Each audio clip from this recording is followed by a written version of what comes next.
Gear गोडा मुकम्मल repairing के साथ ये आपको फ़ायदे में रहता है, क्योंकि गोडा नया 1600-1500 का गोडा है और 650 की गरारी अगर आप इसमें डाल लें तो आपकी सेविंग काफ़ी ज़्यादा हो जाती है।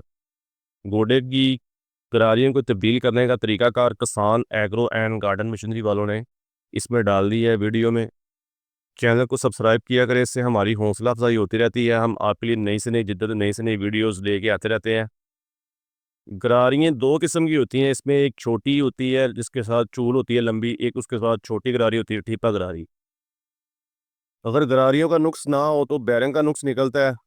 बैरंग भी इसमें डल जाते हैं, 50-50 रुपये का बैरंग है।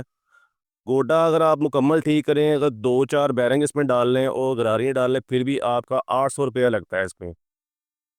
तो चैनवन जो गोडा होता है वो आपका सेट हो जाता है। जज़ाकुमुल्लाह।